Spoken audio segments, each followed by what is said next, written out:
yours truly, Kyle Brenchley here. You can call me K Brench. I have an Instagram page called K Brench Sports, and this Fan Talk podcast is kind of under that umbrella of K Brench Sports. I have an Instagram page. Go check it out. It's all sports content. You can also check out my regular Instagram page, my personal one at K Brench with an underscore. You can find links to all of my socials on there: Twitter, Facebook, Instagram. I'm an affiliate with Fanatics. It's a apparel program. So go check that out. You can find all of that on my Instagram links page, kbrench underscore, as well as kbrench sports.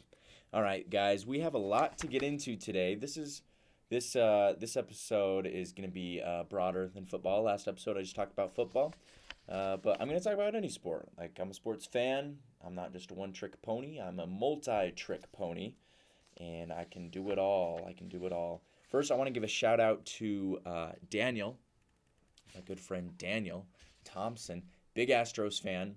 The Houston Astros, as you guys have heard, this is old news at this point, but since I release this podcast once a week, we talk about it once a week, have won the World Series 4-2 over the Philadelphia Phillies, so congrats to the Astros.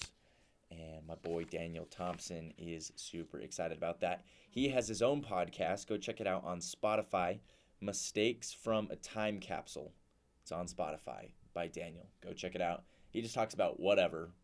Most of the time he talks about baseball because he's a huge baseball fan, but he seriously just talks about whatever, and it's kind of funny. So go check it out on Spotify, Mistakes from a Time Capsule.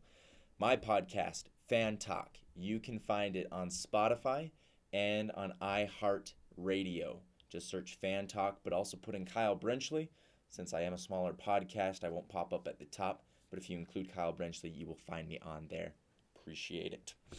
And in the future, I'll try to get on Apple Podcasts as well. But for now, on Spotify and iHeartRadio. Episodes release every Friday, so keep an eye out for that. And for those of you who are new, I'm just a sports fan who analyzes sports from my couch. You know, most podcasts, they are trained professionals. They're former players, former coaches. I'm just a guy. I'm just a guy who flips on the television and watches. And so this is from that unique perspective. I want to start here in the World Series. So, as you guys know, many of you guys were watching. Most people, I find, who are baseball fans watch all throughout the year, but regular sports fans just watch during the World Series. That's kind of how I am.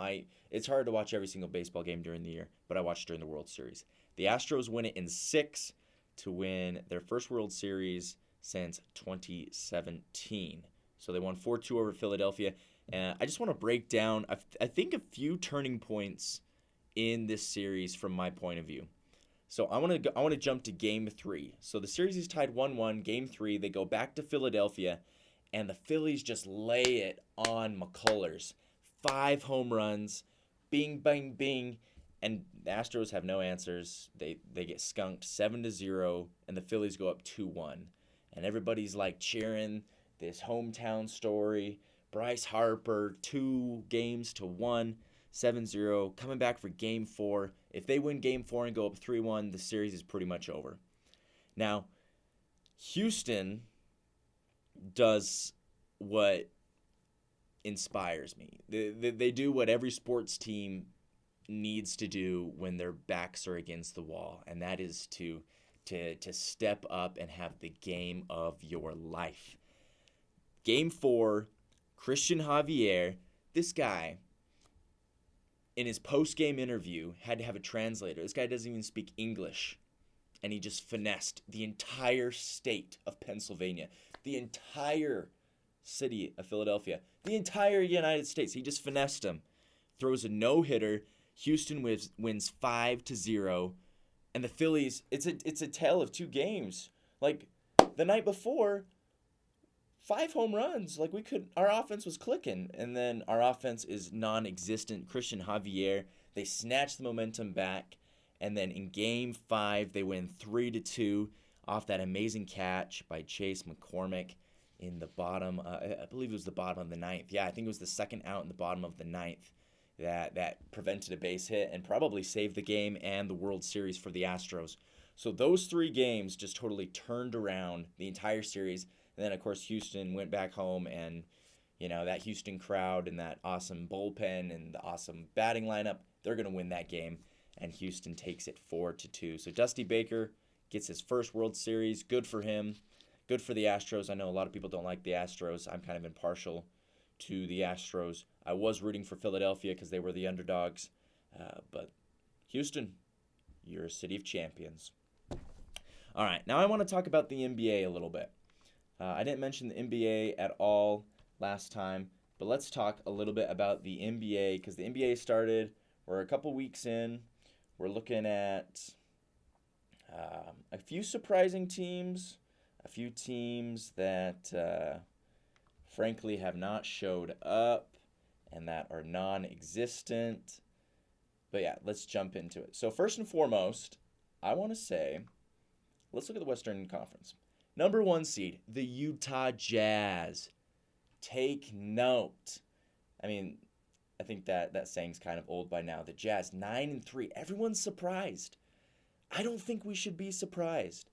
Now, if you really did your homework, and I'll be completely honest, I thought they would take a step back, losing Mitchell and Gobert. I should say, when they traded Mitchell and Gobert. I thought they would take a step back. I thought they'd still make the playoffs, maybe as like a 7 and 8 seed. And that's still very much a possibility. We're still early on in the season.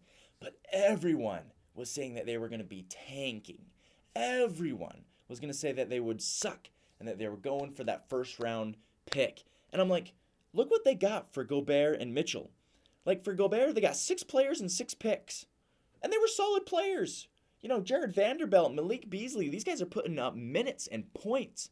We got Colin Sexton in the Donovan Mitchell trade. That guy's a baller coming off the bench. Got Kelly Olynyk in a trade for Bogdanovich. Kelly Olynyk's a baller. The goatee, man, the long hair, he's living it up. There's a lot of solid players on this team, and it's team basketball. That's what's worked for Will Hardy and the Jazz. So 9-3. Everyone's surprised, but I don't know if we should be as surprised. 9-3. Trailblazers also 7-3. That's pretty surprising. Dame time always shows up. He's got some good players in Grant that's helping him out. Jurkic, Simmons. He's got some good players there surrounding him. So Trailblazers doing good. I'm kind of surprised. I'm surprised the Timberwolves are 5-6. Kind of surprised, kind of not. I mean, you never know how something's going to work out before. So when Gobert went there, you're like, well, I don't know. On paper, we got 2 7-footers in Towns and Gobert, and they should be good, but you never know how it's going to work out. They're 5-6 right now. I think they'll pick it up. I think they'll find their footing.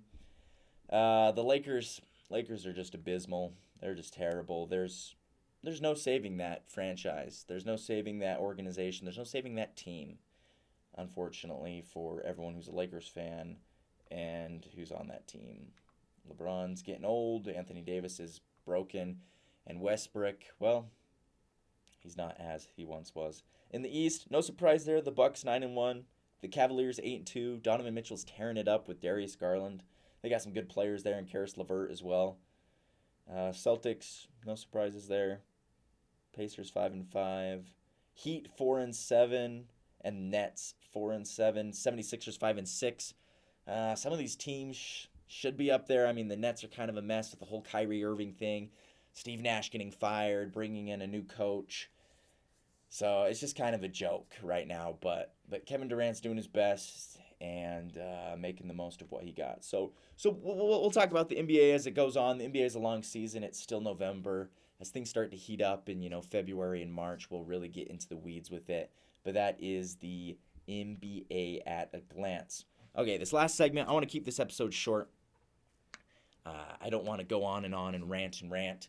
I just want to tell you what I think and what I feel. And so let's talk about the NFL. Let's take our Week 10 picks and kind of see where we are at with there. I did picks last week, but the recording kind of cut out, and it was kind of a mess. So this week, hopefully, we get all of that, and my analysis will be a little shorter, and we'll just kind of go from there. And from here on out, I'm gonna keep my record for each week on correct picks and whatnot. I'll post my Week 9 records on my Twitter if you guys are interested. That Twitter is just Cape Wrench, but I'll keep track moving forward. this podcast things. It's kind of new to me. I do have another podcast that I did, but I'm still kind of learning. So be patient with me. So first game is a Thursday night game. It is Panthers and Falcons. Atlanta is coming to Carolina. And gosh, I don't even know the last time Carolina had a primetime game. It had to be during the Cam Newton era. So Panthers at home. They played terrible against the Bengals. I mean, what do you expect? That organization's a mess right now. Baker Mayfield had to come in and I mean, I'm a big fan of Baker, but he's just not a superstar anywhere near that. Falcons can't hold a lead. This one's kind of a tough one. Panthers at home. I think the Panthers win this one. I think Panthers take this one. Falcons blow a lead. Deontay Foreman comes back and plays big, and the Panthers win at home because that's the only place that they can win. Second game, we got Seahawks and Buccaneers, the first ever game in Munich, Germany. Now this will be fun. Wake up early, 7:30 a.m., Seahawks and Buccaneers. Tampa Bay is coming off a fourth quarter comeback. 30 seconds left. Tom Brady takes him the length of the field, scores a touchdown, wins the game, and potentially saves their season. They're facing the Seahawks team. Seahawks team is really good. Geno Smith's playing great. Kenneth Walker's a baller. You still got DK Metcalf and Tyler Lockett. The defense is not bad either. This is a tough one, but I do think, this is a bold prediction here, I think Tom Brady wins it. I think Tom Brady's on a streak right now, and he wins 2 in a row, and they beat the Seahawks in Germany, and the season continues. This next game's not quite as exciting. Bears and Lions. Justin Fields showed that he's improving. He played very well against that Miami team last week. They probably should have won that game. There was a bad call at the end that really kind of threw things, but I won't blame that game on the refs. I think Bears win at home against the Lions. Lions are terrible. They did have a good defensive game against Aaron Rodgers, and they beat the Packers. They never beat the Packers, but they did. But I think the Bears are a better team and will find a way to win.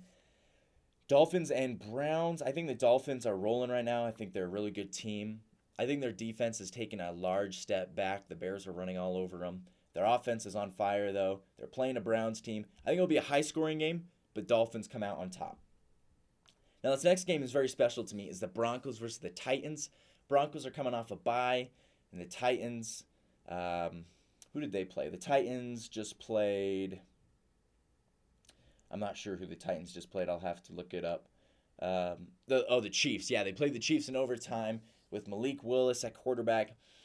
The run game, Derrick Henry. Don't get me wrong, you can't mess with that run game. Derrick Henry is king. He is a baller. He is going to run wild over any team. But Malik Willis, not great at quarterback. Tannehill is questionable to return. That defense is pretty good and will probably play pretty well if the Broncos offense doesn't play well. I think the key for Denver in this is to play the way that you should, not the way that you want. So Russell Wilson's got to play under center. They got to get the run game going. They got to be throwing the ball well. And their defense has just got to shut down Derrick Henry. I'm going to be bold here, and I think Denver can win this game. I think Denver will win this game. I think it will be a low-scoring game. But I think if Russell Wilson can get the offense rolling, they will win this game because the defense is good enough to stop Derrick Henry, or at least limit him. I don't know how well you can stop Derrick Henry, but you can limit him. So Broncos over Titans. Vikings at Bills. This game is very interesting because Josh Allen is day-to-day. He might not even play. So if he doesn't play, Case Keenum steps in. And if Case Keenum steps in, the Vikings win this game. Hands down. Vikings 7-1. Second best record in the NFC with their only loss to the Eagles. This game is in Buffalo. It's going to be cold. But if Case Keenum plays, Josh Allen can't play, the Vikings win. Texans at Giants. Giants win this one simply because the Texans are a horrible team. Davis Mills is not the answer. I've mentioned this before. Dameon Pierce is a baller, but they're just a team that's not very good. They're just not very good. Giants win this one. Jaguars at Chiefs. Travis Etienne will run around, score a touchdown, maybe get over 100 yards. Trevor Lawrence will play subpar, throw a couple picks, and the Chiefs will win this one because the Chiefs are just so darn good. Steelers at Saints. Saints at Steelers, Steelers are a very bad offensive team. Alvin Kamara is going to run all over the Saints. Andy Dalton had a horrible week. They didn't play very well against the Ravens, but they'll bounce back against the Steelers and win and hopefully keep their season afloat. Raiders and Colts. Now, both teams are a mess. Frank Reich just got fired as coach of Indianapolis. Jeff Saturday is stepping in to be the coach there. Raiders have no answers, but the Raiders are playing at home. The Colts have Sam Ehlinger as their quarterback. Jonathan Taylor hasn't been playing great. Raiders win this one. Rams and Cardinals, both teams are suffering big time. This game is in LA. Matthew Stafford is in concussion protocol as of today. If he doesn't clear by Sunday and John Wolford has to play, then the Cardinals win this one. If not, if Matthew Stafford plays, the Rams win this one. Not because either team's better than the other, but simply because both teams are kind of struggling. But the Rams' defense is better, and so I could see them abrupting Kyler Murray more. So I take the Rams if Matthew Stafford plays, if not, the Cardinals. Packers and Cowboys. I really want to say Aaron Rodgers comes back and wins this one, but the Packers are simply a mess right now. Cowboys are rolling with Tony Pollard, and their defense is amazing. The defense is going to disrupt Aaron Rodgers, and Aaron Rodgers and the Packers are going to drop to 3-7, and Aaron Rodgers is going to be one unhappy camper. Sunday night game is the Chargers at 49ers. Ooh, this one's going to be tough because the Chargers offense, Justin Herbert's going to throw for, I think he's going to throw for over 300 yards on this really good 49ers defense. Problem is, Keenan Allen and Mike Evans are both out. So he's going to have to throw to the likes of Jared Everett, Josh Palmer, and DeAndre Carter. But I still think he throws for over 300 yards. 49ers limit the run game, but Austin Eckler is still going to step up big in the passing game like he did in the Falcons game. 49ers offense is going to play well, but I think the Chargers are going to upset the 49ers and win this game on the road and advance to 6-3. And then the Monday night game is Commanders and Eagles.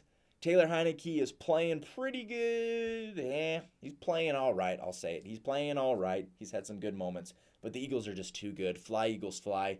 They're going to advance to 9-0 and win that game. So those are my picks for Week 10. It's going to be an exciting week here in the NFL.